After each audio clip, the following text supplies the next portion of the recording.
This is Tall Tale TV, your podcast for sci-fi and fantasy short stories. Maurkim's War by Joe Jackson, Part 1 of 3. General Montague walked the echoing halls of the palace as fast as he could without running. Despite the urgent nature of the news, he couldn't give the impression that he was caught out of sorts at all. One of the first rules of serving as a general in the prince's army was to never let anyone see you sweat or look lost. Calm and decorum had to be maintained at all times, all the better to keep the common folk from ever being aware of even dire situations. "But we've caught him at last," he thought, the triumphant roil in his gut threatening to make him overlook that very rule. For months now, the kingdom of Kashmir had been under attack by a rather clever army of gnoll marauders. At first, the hyena men's attacks had been shocking and spectacular enough to drive the peasants of the unprotected outer regions before them. As refugees flooded into the walled cities, with tales of the bloodthirsty savages pillaging and burning the villages in their path, panic had swept the borderlands. The gnolls had ever been savage outsiders, but for them to launch a full-scale invasion was something General Montague, much less the prince and his advisors, had never expected. It was only as the spearhead lost momentum and the attack slowed that their truth came to light. It was no invading army, but a band of perhaps 10 score gnolls causing such widespread chaos. And those 10 score men had served the will of a single gnoll. Cunning and fairly tactically brilliant, if Montague was being fair, but a gnoll nonetheless. And his brilliance had paled next to that of Prince Josiah. As Montague approached the grand staircase that descended to the castle's main floor, General Stowrick fell into place beside him and punctuated his thoughts. "Hard to believe this brilliant gnoll walked right into our trap, isn't it?" It certainly was. The gnoll had evaded capture for months, turning his forces this way and that to avoid direct conflict with the larger cities or garrisons. By the time the prince's army responded to his attacks, he and his men were usually far gone, moved off to find another soft part of Kashmir's belly to slice their claws into. It was only when the prince let it slip that he was planning to take the field himself near the city of Geshwin that their enemy made a mistake. He turned directly toward a confrontation with the prince himself, and the simple trap had caught him with little difficulty, or even bloodshed. And that concerned Montague. He sighed. "To be honest, Blake, I've been turning that thought over in my mind since I heard the news. That's why I want to be there when the prince questions him. I'm sure there's got to be more to this than we're seeing. I'm sure Prince Josiah sees it too." "Are you thinking the same thing I am, Reggie?" "That this gnoll wanted to be captured?" General Stowrick nodded. "I just can't for the life of me figure out why. What purpose would it serve? Surely he knows the prince is going to kill him for what he's done. Does he just want to be a martyr to his people? Or is there something greater at work here?" "The fact that he was taken alone concerns me the most," Montague said. "Indeed. The prince seems content that his trap was simply that good," Stowrick agreed. "But considering how long this fool's band avoided direct conflict with our army, this has to have been a calculated move on his part, no?" They both bobbed their heads silently and continued on. Down a dark and winding stairway to the dungeons they went, the air turning cool and damp as they descended. Montague wished he could say the dungeons didn't see much use these days, but there were always those who fell out of the prince's favor, and that number had only multiplied as the gnoll's victories had initially snowballed. The general had to wonder how many of his fellow officers had seen the captive gnoll paraded past their cells as they awaited the prince's judgment. Prince Josiah was waiting at the entrance to the dungeon, and he smiled broadly when the two generals approached. "Ah, gentlemen," he said. "So good of you to come." "Congratulations on your victory, my prince," Montague said, echoed by Staurik. Josiah nodded graciously. "Thank you, gentlemen, but a plan is only as good as the men who see it put into action. In this case, you have my gratitude. Come, let us go see what this fool gnoll will tell us now that we have him." They followed him into the dungeon proper. The dungeon's central circular room was lined with some of the court nobles, which put a knot in Montague's stomach immediately.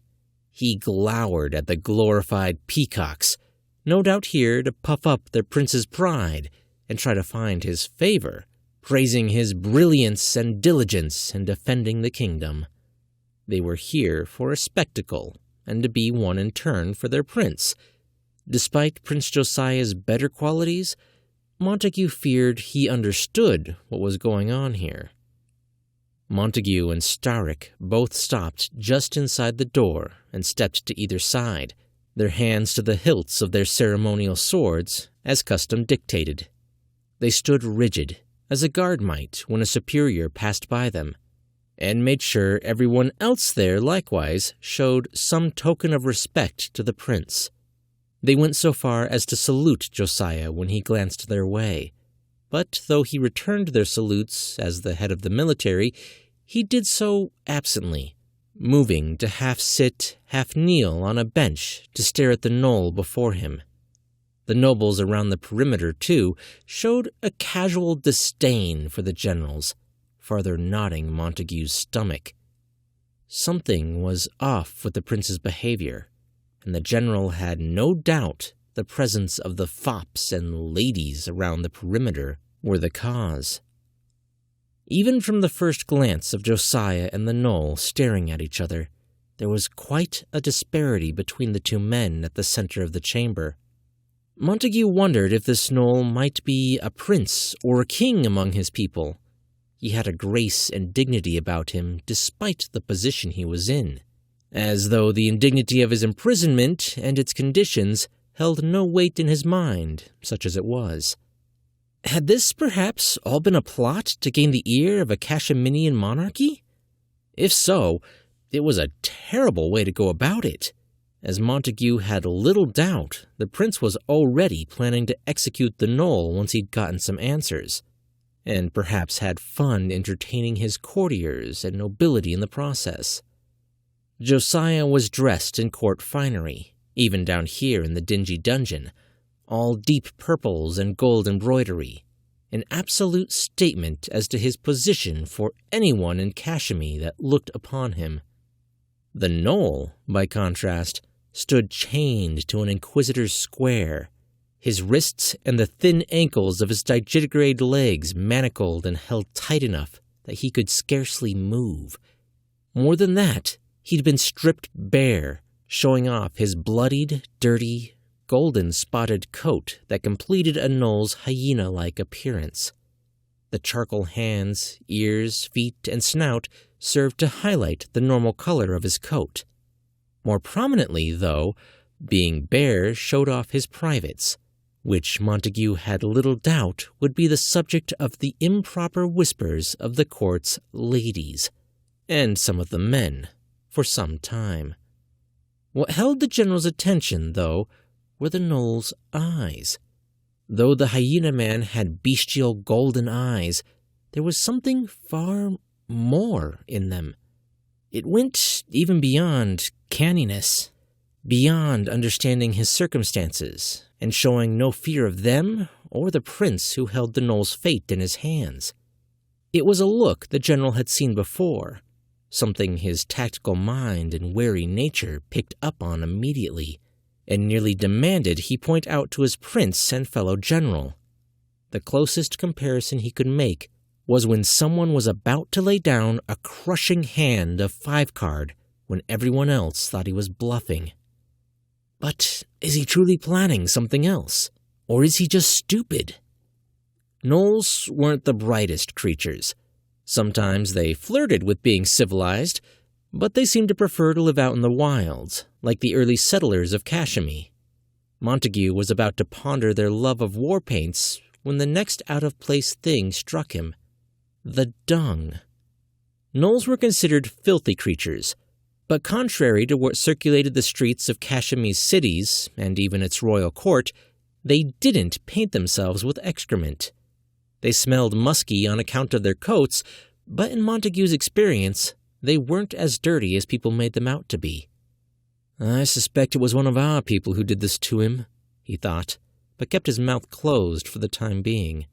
The only thing worse than accusing the prince of having such a thing done would be to do so in front of the nobles and cause Josiah any extra embarrassment. He was a patient man most of the time, but not when he was embarrassed, something the many officers currently sitting nearby in prison cells could attest to. "So good of you to join us, ladies and gentlemen," the prince said at length to the self-important charlatans around the edge of the chamber. "I've spent a great deal of time thinking of how to deal with our guest, though I suspect his input will be limited on account of his inability to speak a civilized language." There was laughter around the room, but the general didn't join in. "Your Highness," Montague offered, but then paused.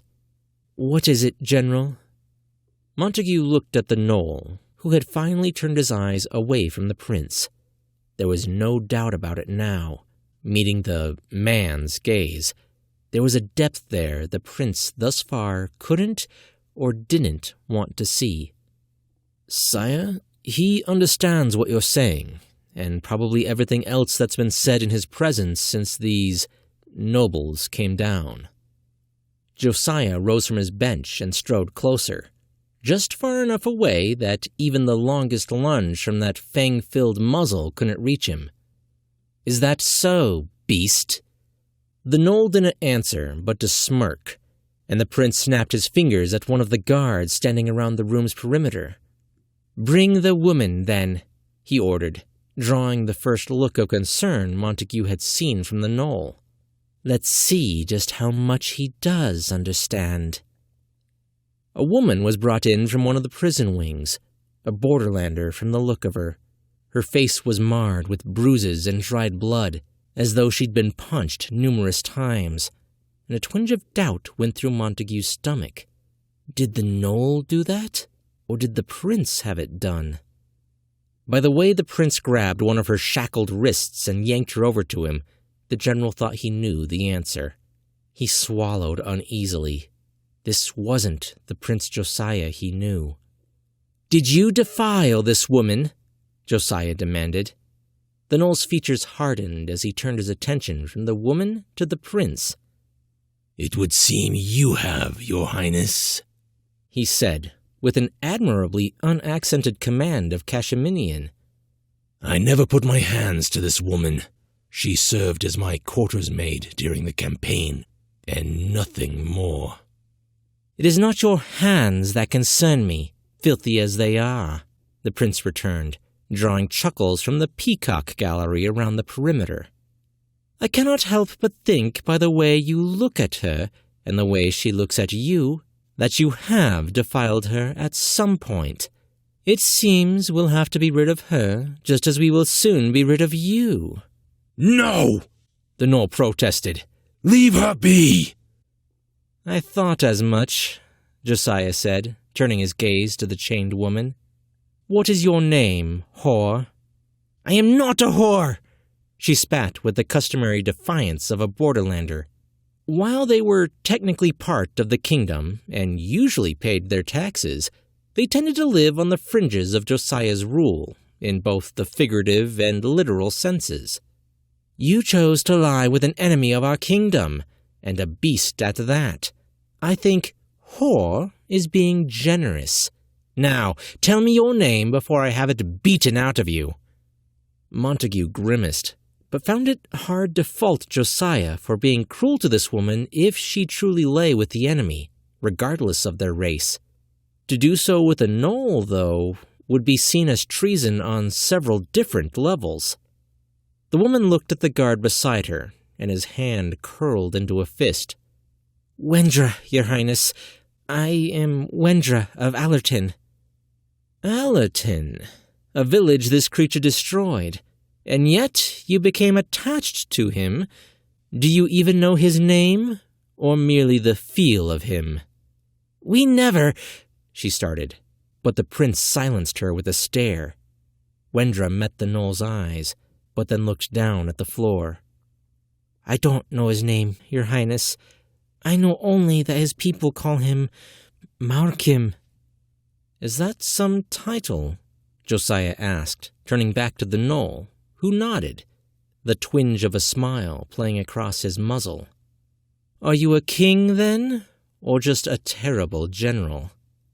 More chuckles from the nobles and guards, though the gnoll's expression didn't change. "I am Maurkim.